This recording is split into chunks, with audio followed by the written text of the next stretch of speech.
Javonte Williams brought great physicality and burst to the backfield in North Carolina. In his junior year, he had over 1,000 rushing yards, 19 touchdowns, and 7.3 yards per carry. He looked like a natural pass catcher out of the backfield with 305 yards through the air. Williams is climbing up draft boards and will likely be a day 2 pick after Najee Harris and Travis Etienne. When watching Javonte Williams, the contact balance and power jumps off the film. He consistently falls forward and finds ways to stay up through contact. He's a problem for guys on the edge, and once he gets to the second level, defenders consistently had problems trying to tackle him. The ability to continue his leg turn and fight through contact is his most elite trait and is what pushes him to the top of the running back class this year. Javonte Williams is a straight up violent runner. You can see that in the way he finishes runs, but he pairs that violence with patience. Once he decides to go, he has a nice change of gear to get to the next level. He might not run away from guys, but he has more than enough speed to hit creases and accelerate for explosive gains. At UNC, he showed the ability to fit in both power and zone scheme runs. The Tar Heels ran counter looks, but also had a steady dose of outside zone.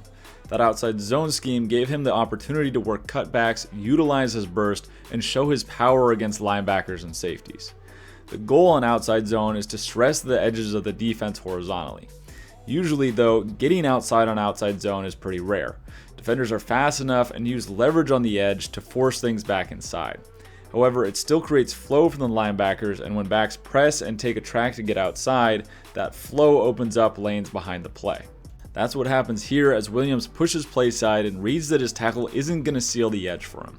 That shifts his eyes one gap inside. Again, his lineman hasn't won outside leverage and is working to drive the defensive tackle out. Williams reads down the line until he sees a gap where leverage has been won. He then quickly hits the lane off of the backside guard and tackle. By pressing, he's forced linebackers to commit play side, which opens up the huge gap down the hash for him. While those plays don't always hit for huge gains, Williams consistently showed great vision and understanding of the zone blocking scheme. If things are walled off play side, that usually means there's space opening up on cutbacks. The patience and burst are especially evident on power scheme runs where he can ride linemen until gaps appear. UNC ran some counter schemes with both their center and tackle pulling. The center kicks out and the tackle wraps through the hole. That gives Williams 2 blockers and the ability to read leverage of defenders as he rides the tackle through the hole. Once Williams sees space, he attacks it with urgency. The acceleration through holes and his gear change from 75% to 100% is pretty special. Even on those power schemes, his eyes and vision help him attack the flow of the defense. Normally, there's not supposed to be cutback lanes on a lot of power schemes because of the way offensive linemen have to hinge and seal on the backside to prevent penetration. Here though, Williams sees the defense collapse on the play side and the defensive end responsible for pinning in the cutback gets washed and pancaked. That opens up a cutback lane backside and Williams quickly gets his feet underneath him and gets upfield.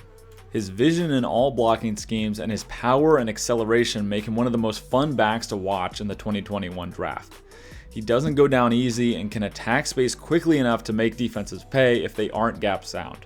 He's usually not going to run away from people, but with his acceleration and the right scheme to keep defenses honest, he has the speed to turn the corner and gain yards. However, sometimes there's an over-eagerness to get outside.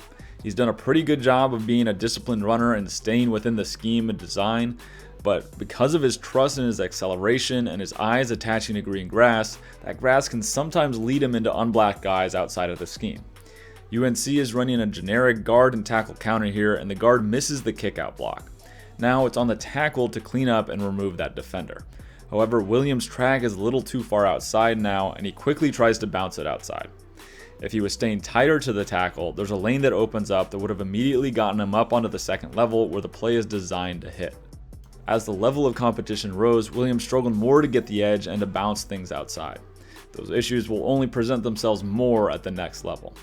Lastly, as a pass catcher, UNC didn't ask him to do a whole lot. However, he looked like a natural hands catcher and was consistent bringing the ball in. He showed no issues and seems like he'll be capable at the next level.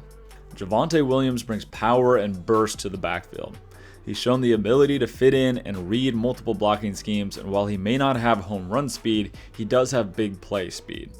The contact balance is elite, and as a day 2 back, he brings a lot to the table as a dynamic and powerful player that immediately has the ability to improve and bring explosive potential to the backfield.